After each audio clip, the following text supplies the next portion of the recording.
Welcome students to the first lecture of engineering drawing. So we are doing the chapter 1 introduction. इस video ਦੇ ਵਿੱਚ students मैं ਤੁਹਾਨੂੰ engineering drawing ਦਾ introductory concept ਦੱਸਾਂਗੀ। ਤਾਂ ਸਭ ਤੋਂ ਪਹਿਲਾਂ drawing ਕੀ ਹੁੰਦੀ ਹੈ। ਸੋ ਜਿਵੇਂ ਆਪਾਂ ਸਾਰਿਆਂ ਨੂੰ ਪਤਾ ਹੈ ਵੀ drawing ਇੱਕ ਆਈਡੀਆਜ਼ या इमोशनस या किसी भी थॉट ਨੂੰ ਜਦੋਂ ਆਪਾਂ ਪੇਪਰ ਤੇ ਡਰਾ ਕਰਦੇ ਹਾਂ ਤਾਂ ਉਹਨੂੰ ਆਪਾਂ ਡਰਾਇੰਗ ਕਹਿੰਦੇ ਹਾਂ। ਡਰਾਇੰਗ ਕੁਝ ਵੀ ਹੋ ਸਕਦੀ ਹੈ, ਕਿਸੇ ਸਬਸਟੈਂਸ ਦੀ, ਕਿਸੇ ਐਨੀਮਲ ਦੀ, ਐਨੀਥਿੰਗ ਜੋ ਸਾਡੇ ਦਿਮਾਗ ਦੇ ਵਿੱਚ ਆਉਂਦਾ ਹੈ ਤੇ ਜੇ ਆਪਾਂ ਉਹਨੂੰ ਪੇਪਰ ਦੇ ਉੱਤੇ ਡਰਾ ਕਰ ਲੈਂਦੇ ਹਾਂ ਉਹ ਡਰਾਇੰਗ ਬਣ ਜਾਂਦੀ ਹੈ। ਸੋ ਇੱਕ ਤਰ੍ਹਾਂ ਨਾਲ it is a form of visual art ਜਿਹੜਾ ਕਿ ਅਸੀਂ ਕਿਸੇ ਵੀ ਮੀਡੀਅਮ ਦੇ ਉੱਤੇ बना लें। वो मीडियम पेपर है या शीट है, कुछ भी 2 डायमेंशनल मीडियम के उत्ते असी जो भी कुछ बनाने वो ड्राइंग है। तो जो भी आप ड्रॉ करते हैं स्टूडेंट्स तो आप बहुत सारे इंस्ट्रूमेंट्स यूज़ कर सकते हैं। मेन मीडिया जोड़ा है साडा वो है पेंसिल्स, क्रेयॉन्स। यूजली जो बच्चे स्कूल दे विच कुछ ड्राइंग करते हैं, क्रेयॉन्स, कलर पेंसिल्स यूज़ करते हैं या फिर ब्रशिज, पेंट्स, चारकोल, पेसल्स, ऐसा बहुत सारिया होर भी मीडियाज़ ने जिहड़े कि आप यूज़ कर सकते हैं ड्रॉ करने लई।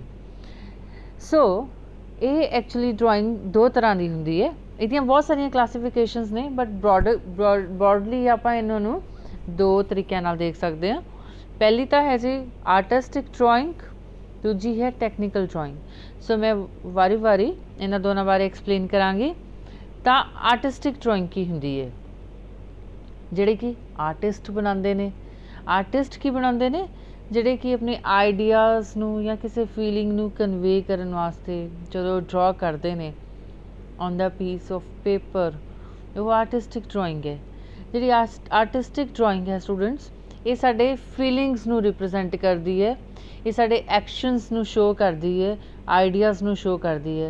सो आर्टिस्टिक ड्राइंग का जिहड़ा मेन परपज़ है वो एस्थेटिक है, अपीयरेंस, लुक किदां दा होना चाहिए।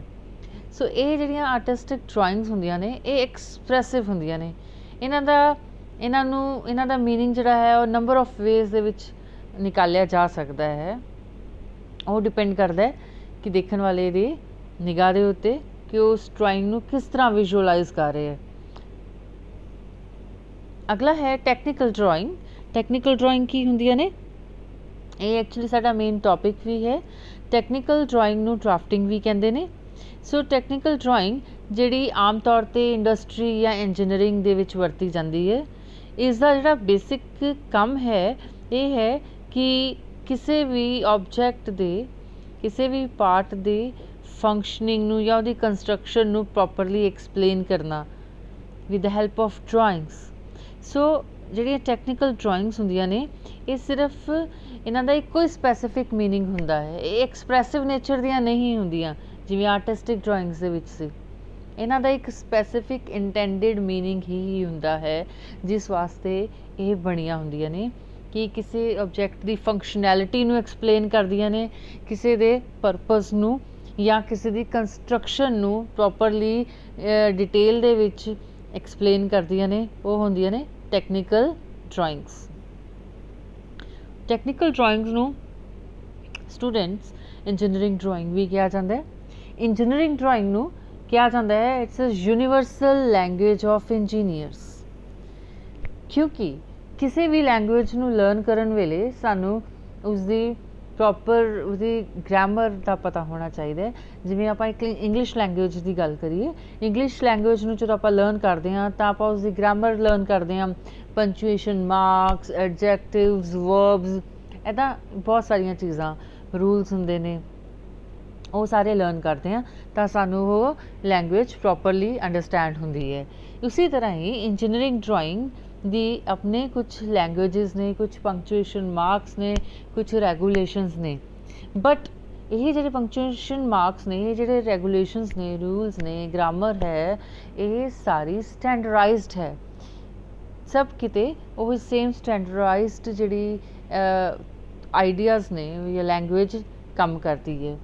सो ਸਾਡਾ ਜਿਹੜਾ ਇੰਜੀਨੀਅਰ ਹੈ ਉਹ ਕਿਸੇ ਵੀ ਡਰਾਇੰਗ ਨੂੰ ਕਿਸੇ ਵੀ ਪਾਰਟ ਆਫ ਵਰਲਡ 'ਤੇ ਬੈਠਾ ਹੋਵੇ ਉਹ ਉਸ ਦੀ ਡਰਾਇੰਗ ਨੂੰ ਦੇਖ ਕੇ ਈਜ਼ੀਲੀ ਗ੍ਰੈਸਪ ਕਰ ਸਕਦਾ ਹੈ, ਸਮਝ ਸਕਦਾ ਹੈ ਕਿ ਵਾਟ ਇਟ ਇਜ਼ ਸੇਇੰਗ ਕੀ ਹੈ।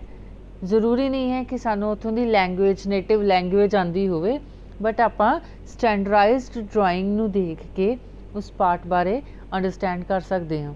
ਸੋ ਇਸ ਕਰਕੇ ਇਸ ਨੂੰ ਯੂਨੀਵਰਸਲ ਲੈਂਗੁਏਜ ਫॉर ਇੰਜੀਨੀਅਰਸ ਵੀ ਕਿਹਾ ਜਾਂਦਾ ਹੈ। Now the important question, why it is important, क्यों पढ़ रहे हैं असी ये चीज़। तो इंजीनियरिंग ड्राइंग्स जिहड़ियां ने किसी भी इंजीनियर्ड आइटम नू प्रॉपरली एक्सप्लेन करन वास्ते या डिफाइन करन वास्ते यूज़ की जाती है।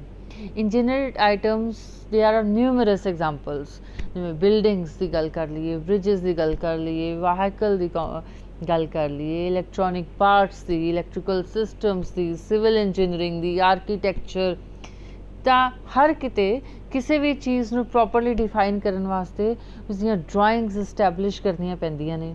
तो ड्राइंग्स जिहड़ियां ने असी प्रॉपरली कम्यूनीकेट इंजीनियरिंग ड्राइंग्स की हैल्प नाल उहदे रूल्स नू लर्न करके ही एक्सप्रैस कर सकते हैं।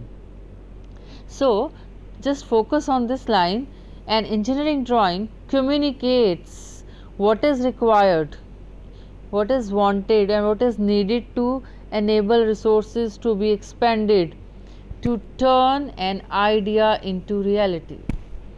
This is very important.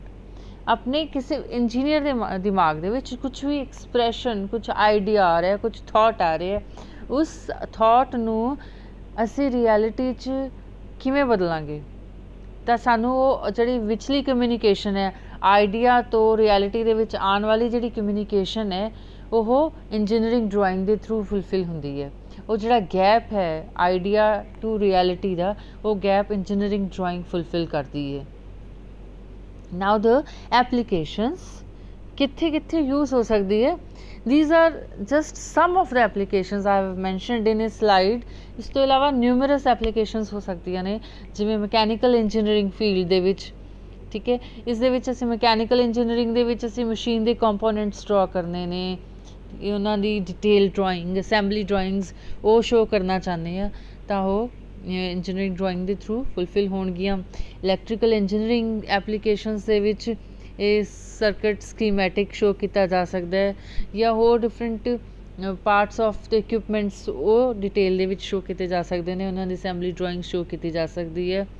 Civil engineering field applications also, civil engineering दे विच तुसी जिवें एक एग्जाम्पल शो की है प्लान्स फॉर ए ब्रिज, और in other applications in architecture and so on.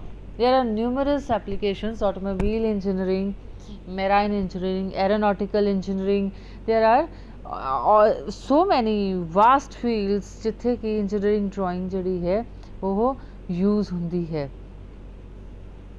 Thank you so much.